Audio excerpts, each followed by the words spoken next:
Cap को आप unlock करते हो तो इसको इस तरह से अगर ये किसी तरह होल्ड रहता तो भी सही था। वाइब्रेशन फर्क है जी। ये आपको अपने पावर की वाइब्रेशन देती है।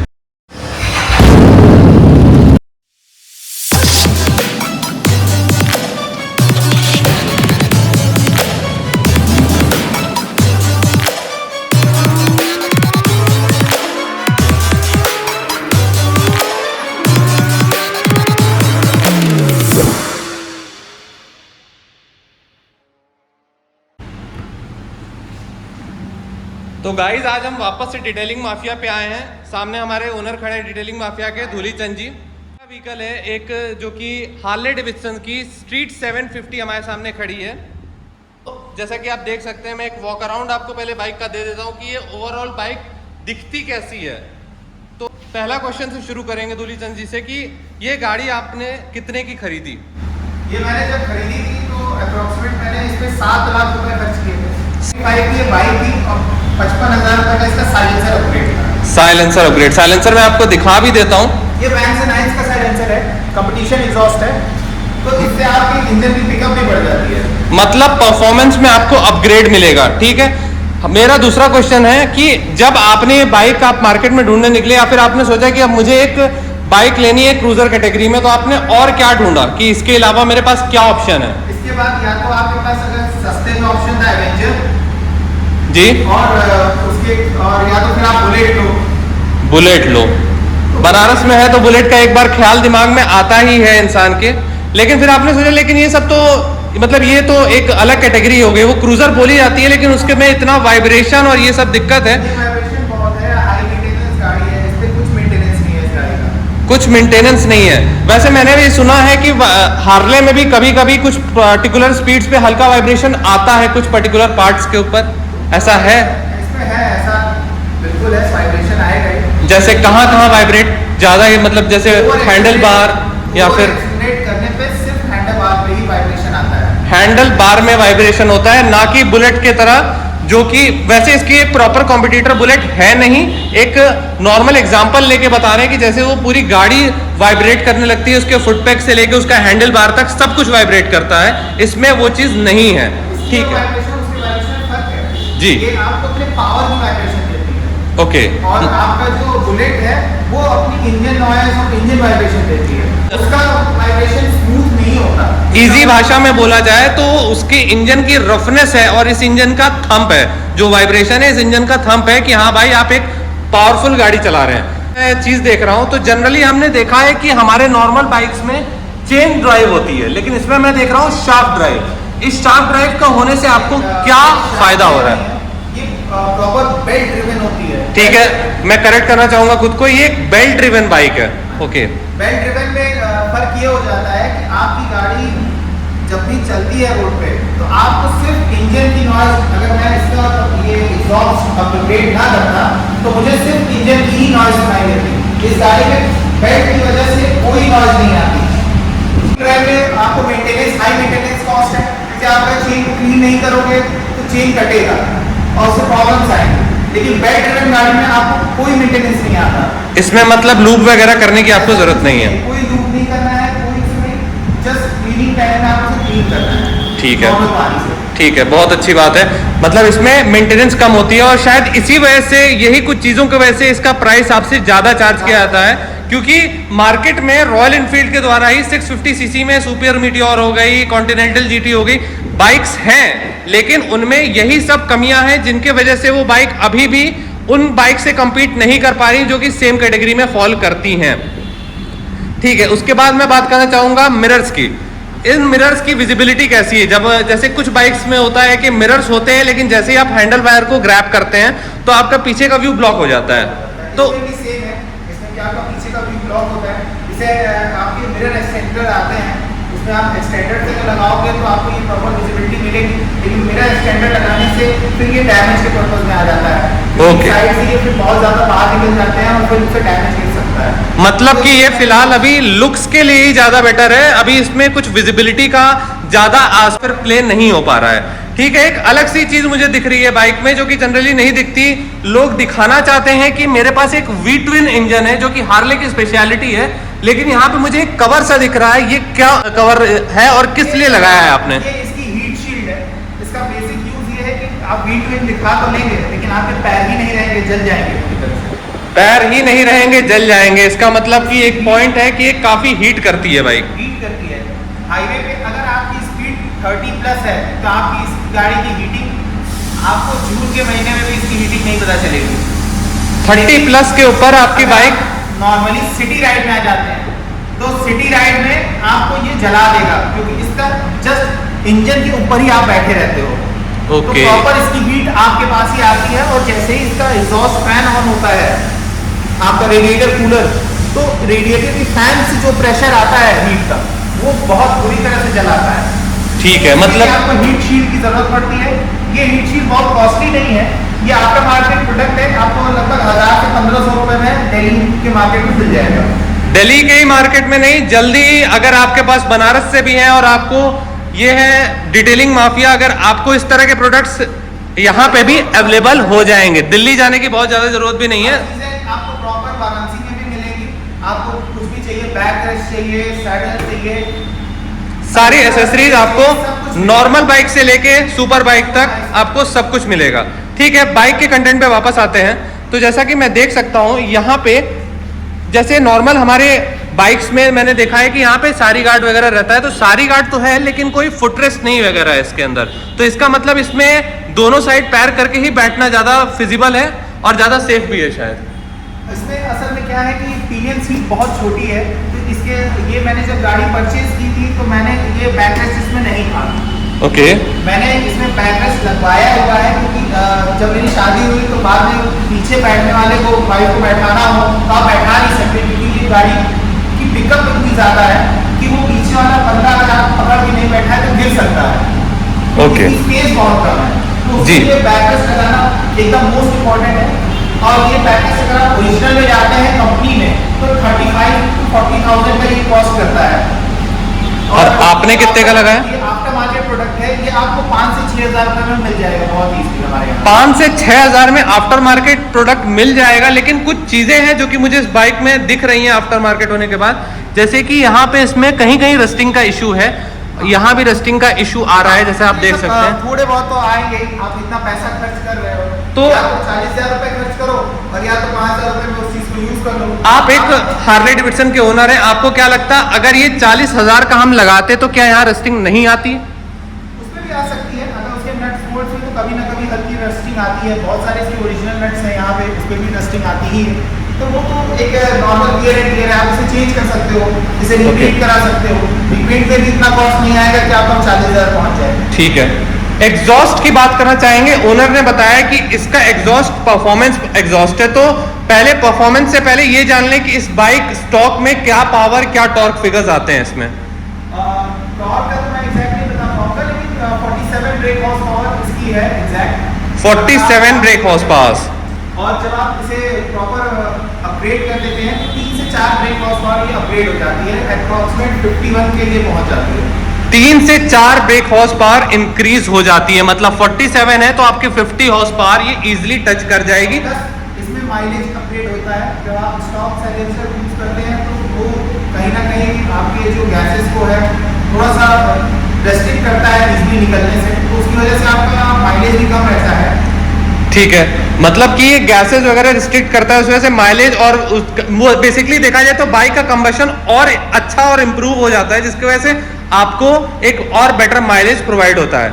इसमें मैं देख रहा हूं कि जैसे कि इसमें 2 बेंड पाइप्स निकल रही हैं, लेकिन वो एक ही लास्ट में जाके उसमें मिल रही हैं एग्जॉस्ट में, तो क्या इसमें ड्यूअल एग्जॉस्ट लगाने के भी ऑप्शंस आते हैं क्या? उसे कस्टम फिट आप करा सकते हो, ड्यूअल एग्जॉस्ट भी लग सकता है, लेकिन वो कोई ऐसा प्रैक्टिकल नहीं है क्योंकि फिर आपका कैटेलिटिक कन्वर्टर चेंज हो जाएगा, ओके, और आपको स्ट्रेट इंजन एग्जॉस्ट निकलेगा तो वो हार्मफुल हो जाएगा। ओके ओके, बात करना चाहूंगा क्योंकि ये काफी हाई स्पीड पे क्रूज करने के लिए बनी हुई बाइक है, तो इसमें बहुत इंपॉर्टेंट रोल प्ले करता है इसकी ब्रेकिंग परफॉर्मेंस। तो ब्रेक को लेके आपको क्या कहना है कि इसका ब्रेकिंग कैसा है? ये मैंने जो परचेज की थी ये आपकी एबीएस मॉडल है। इसकी अगर कोई अगर ये गाड़ी तो वैसे ऑफिशियली बंद हो चुकी है, आपको ये यूज मार्केट में ही मिलेगी। आपको अगर यूज मार्केट से भी हार्ले डेविडसन 750 सीट परचेज करनी है तो आप सिर्फ एबीएस वाला मॉडल चूज करिए। तो ABS वाले मॉडल में आपको बेनिफिट रहेगा कि इसकी ब्रेकिंग अच्छी है। इसकी ओल्ड वर्जन में नॉन ABS मॉडल में आपको ब्रेकिंग अच्छी नहीं मिलेगी, क्योंकि इसका इसका जो ब्रेक ऑयल होता है वो हीट हो जाता है, तो जस्ट बिसाइड इंजन बैठा हुआ है। तो इसकी हीटिंग इशू से पुराने वाले मॉडल में आता था, ब्रेकिंग और इसका फेल कर जाता था, ओवरहीट होने पे ब्रेक काम ही नहीं करते थे अच्छे से, जो कि बहुत डेंजरस है। तो गाइस प्लीज आप इसके ABS वेरिएंट को ही परचेज करिएगा। ठीक है, आपने एक प्रीमियम प्रोडक्ट परचेज किया, लेकिन प्रीमियम प्रोडक्ट हमेशा उसके आफ्टर खर्चों के भी साथ जुड़ता है, क्योंकि जैसे आपने बाइक ले तो ली, इसे सर्विस कराने के चार्जेस, अगर इसमें कोई पार्ट खराब है तो उस पार्ट का रिप्लेसमेंट चार्जेस, उनको भी दिमाग में लेके चलना पड़ता है। तो एक नॉर्मल सर्विस चार्ज इसका कितने रुपए हार्ले डेविडसन चार्ज करती है? अगर हम इसकी स्पेयर्स की बात करते हैं, सर्विस स्पेयर्स की, तो अराउंड आपका 9,000 के आसपास कॉस्ट करता है।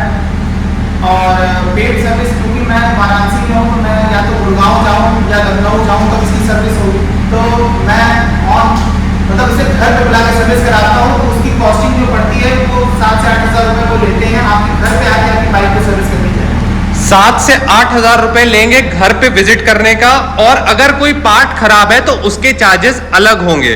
तो ये चीज एट द टाइम आपको ये इशू आ जाएगा कि वो बंदा तो आ गया है सर्विस करने, लेकिन आपके पास पार्ट नहीं है, तो वो फिर नेक्स्ट टाइम आएगा तो फिर 8,000 रुपये चार्ज देगा। तो ये चीज दिमाग में रखिएगा कि आप प्रीमियम प्रोडक्ट ले रहे हैं, 4 लोग मुड़ मुड़ के देखेंगे जरूर, लेकिन उस हिसाब के ही आपके खर्चे भी बढ़ जाएंगे।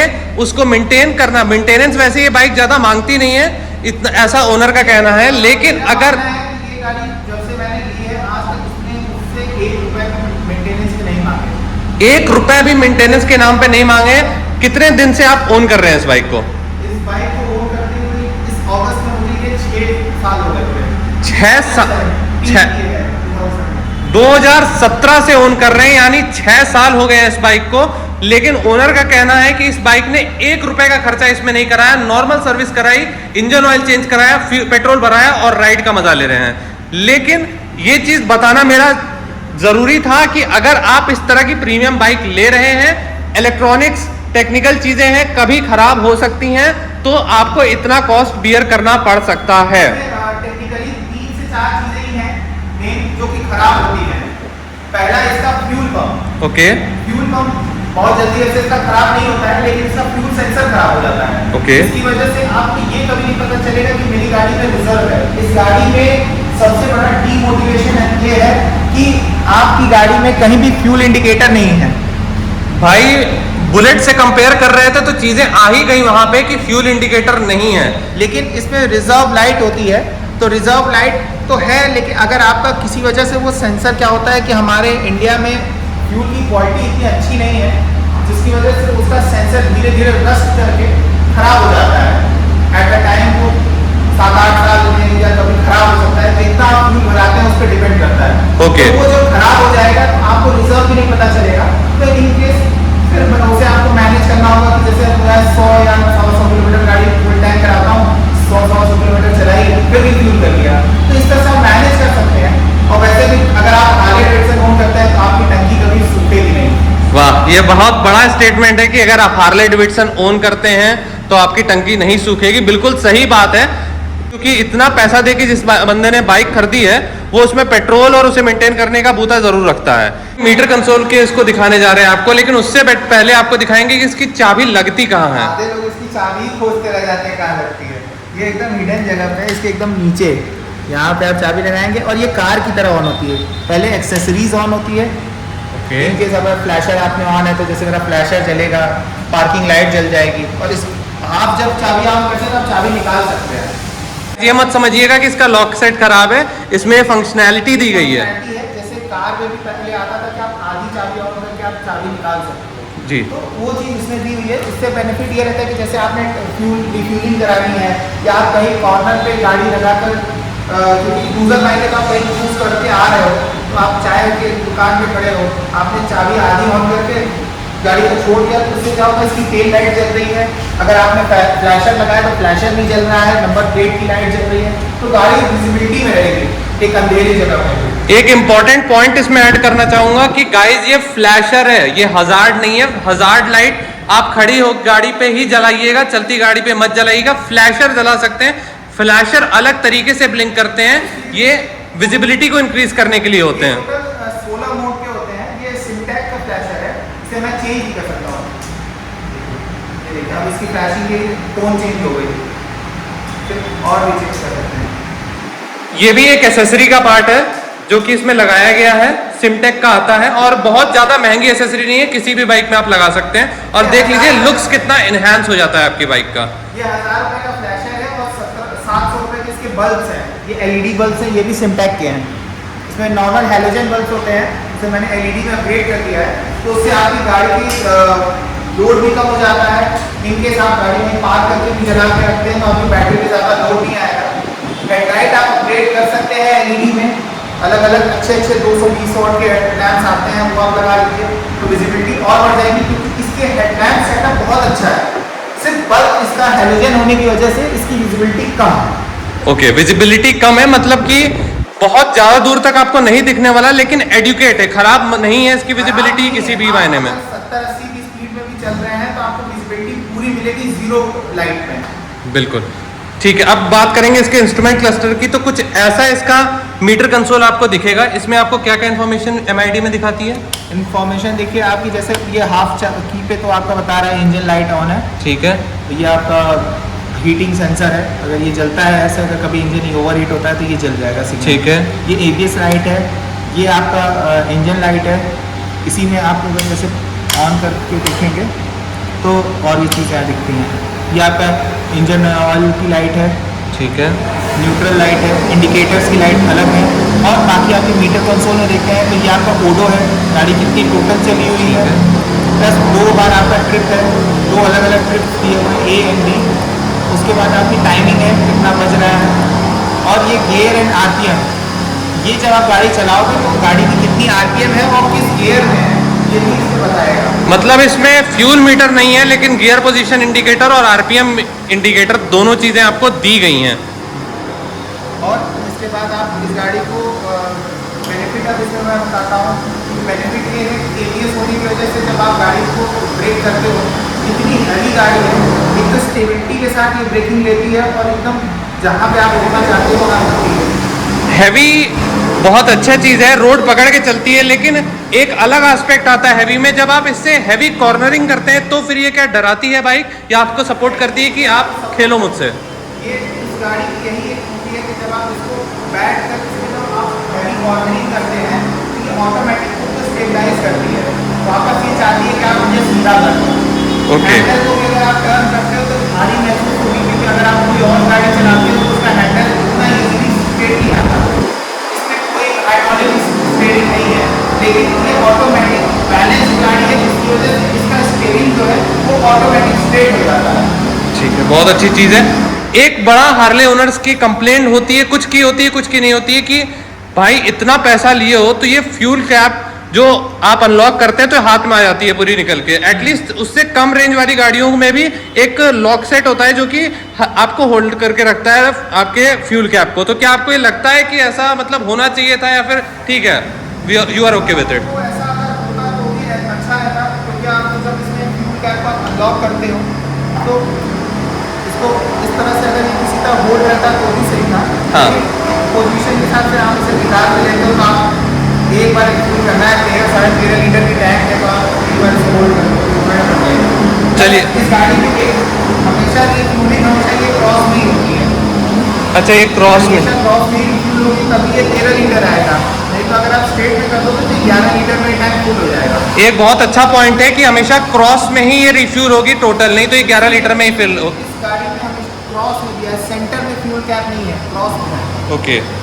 साइड स्टैंड पे लगा के आप इस कैप को ओपन करिए, उसके बाद रिफ्यूलिंग कराइए।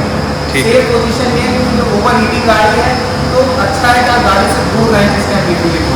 ठीक है, ओवर हीटिंग के इशू की वजह से आपको थोड़ा पेट्रोल भराते समय थोड़ा सतर्कता बरतनी है आपको। बात करना चाहूँगा नेक्स्ट पॉइंट की, तो जो सबसे बड़ा पॉइंट है कि इसके ब्रेक्स तो बहुत अच्छे हैं, लेकिन इन बाइक्स की हैवी मतलब प्रीमियम क्रूजर बाइक्स की ब्रेक पैड्स बड़ी जल्दी घिस जाते हैं, तो इसमें ऐसा कुछ है कि जल्दी घिस रहे हैं?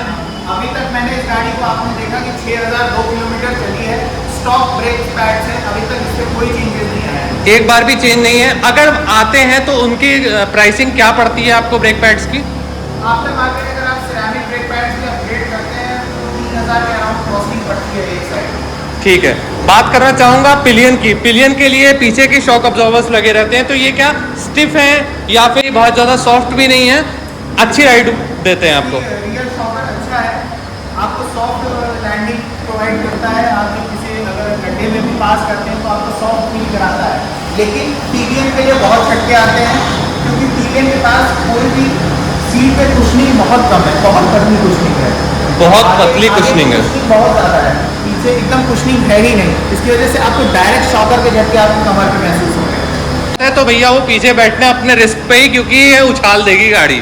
ठीक है, बात करते हैं इसकी कंट्रोलेबिलिटी की। गाड़ी आपको कितना, ऐसा नहीं लगता है कि जब मैं चला रहा हूँ हाई स्पीड पे तो ये आउट ऑफ कंट्रोल हो रही है? जैसे कुछ बाइक्स हैं जो कि बहुत पावर तो देती हैं लेकिन कभी भी वो अनकंट्रोलेबल फील होती है, जैसे कि बहुत ज़्यादा पावर हो गई, अब मेरे से कंट्रोल नहीं हो रहा है। तो ये कभी ऐसा फील कराती है क्या? ये ऐसा फील नहीं कराती है। आपको इस गाड़ी में बस एक ही प्रॉब्लम आएगी, विंड ब्लास्ट की। जब आप 150 के ऊपर जाएंगे तो इतना विंड ब्लास्ट होगा कि आप उससे ऊपर जाने की हिम्मत नहीं करेंगे। वैसे ये गाड़ी 175 प्लस जाती है, लेकिन उतना चलाने के लिए आपको प्रॉपर आगे विंडशील्ड लगानी पड़ेगी। तो उन्होंने ट्राई किया है विदाउट विंडशील्ड, लेकिन वो कहीं से प्रैक्टिकल नहीं है कि इतना ज़्यादा ब्लास्ट आता है कि आप उसे बर्दाश्त करना पॉसिबल नहीं होता।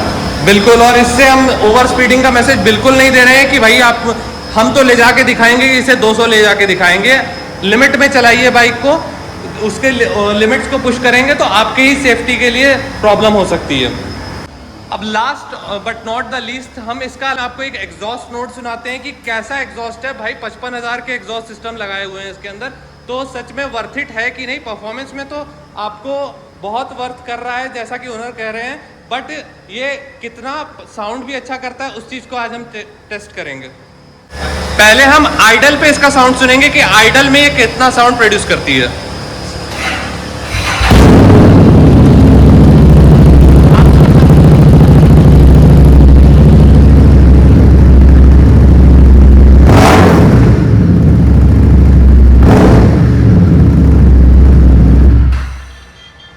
काफ़ी लाउड एग्जॉस्ट सिस्टम है और आइडल पे भी काफ़ी लाउड है, तो सोच समझ के ही इस पे अपग्रेड कीजिएगा। कई बंदों को लग सकता है कि भाई क्या लगवा लिया, सिर में दर्द ना हो जाए लॉन्ग राइड पे। एक लास्ट क्वेश्चन से ये आता है कि अगर आप लॉन्ग राइड्स पे जा रहे हैं तो क्या आपको लगता है कि ओवरलाउड एग्जॉस्ट लगा लिया मैंने? नहीं, अगर आप इसको इसके साइलेंसर में ये अच्छी बात है कि जब आप उसकी आवाज़ चाहते हैं तभी आवाज़ करती है, जब आप नहीं चाहते हैं नहीं आवाज़ करती है। अच्छा। आपको टोटल एक्सेलरेशन पे डिपेंड करता है कि कितनी ये आवाज़ करेगी। अगर सॉफ्ट एक्सेलरेशन है तो ये बहुत ज़्यादा आवाज़ नहीं करती, हार्ड एक्सेलरेशन पे इसकी आवाज़ आती है। मतलब कि जैसे जिस आरपीएम पे आप चल रहे हैं उस तरह की आपको आवाज़ मिलेगी। अगर आप हाई स्पीड पे क्रूज करते हैं तब ये किस तरह का आवाज़ करती है? तब आपको हवा की आवाज़ आता है कि इसकी एग्जॉस्ट नहीं होता। जैसा कि उन्होंने बताया कि इसमें विंड स्क्रीन नहीं लगी हुई है, उस वजह से विंड ब्लास्ट बहुत ज़्यादा फील होता है। मतलब ओनर इस बाइक से काफ़ी ज़्यादा सेटिस्फाइड है। बट एक लास्ट में क्वेश्चन ये उठता है कि इस बाइक को चलाने के बाद बहुत हाई एक्सपेक्टेशन हो जाती है कि नेक्स्ट बाइक पे वो क्या अपग्रेड करेंगे। उन्होंने क्या सोचा है कि ये बाइक तो उन्हें बहुत पसंद है, तो क्या वो नेक्स्ट बाइक भी क्रूजर सेगमेंट में ही जाएंगे या फिर कुछ सुपर स्पोर्ट्स में जाएंगे? या मुझे इसके बाद मैंने सोचा है कि अगर कुछ अपग्रेड करना होगा तो निंजा सीरीज में नहीं जाऊँगा। निंजा सीरीज में जाएंगे, मतलब कि अब क्रूजर वाली कैटेगरी से बाहर जाएंगे? नहीं, निंजा में भी कुछ क्रूजर बाइक्स आती हैं। निंजा में भी आती है, लेकिन मुझे निंजा में V900 स्पोर्ट्स नेकेड स्पोर्ट में वो मुझे ज़्यादा बेटर लगती है, और या तो 1000 निंजा 1000 निंजा सेगमेंट में अपग्रेड कर सकते हैं, क्योंकि V12 का मतलब मज़ा अलग है और इनलाइन 4 का मज़ा अलग है। कार फील होती है। बिल्कुल बिल्कुल, और उसके साउंड को कोई बीट नहीं कर सकता इनलाइन 4 का। ये साउंड बहुत बेहतरीन कर रही है, लेकिन inline 4 is something else. So thank you very much Dhulichand ji, हमारे डिटेलिंग माफिया के ओनर। कोई भी कार के डिटेलिंग से रिलेटेड, सर्विस से रिलेटेड आपको किसी भी तरह की सर्विसेज चाहिए तो आप यहाँ ज़रूर विजिट कर सकते हैं डिटेलिंग माफिया वाराणसी स्टोर पे। मैं आपको इनके सारे कॉन्टैक्ट डिटेल्स भी डिस्क्रिप्शन में डाल दूंगा, सो डू विजिट। कार या बाइक दोनों से रिलेटेड आ सकते हैं। कार और बाइक की हम सर्विस भी करते हैं, प्लस प्रॉपर डिटेलिंग करते हैं, rubbing, polishing, ceramic coating, PPF, आप जो भी सोच सकते हैं हम कर सकते हैं। बिल्कुल वन स्टॉप है जहां पे आपको अपने कार और बाइक का सारे सॉल्यूशंस मिल जाएंगे. So at the end, thank you for watching this video. Do subscribe and if you want some changes in my video, do comment down in the comment section below. Thank you so much.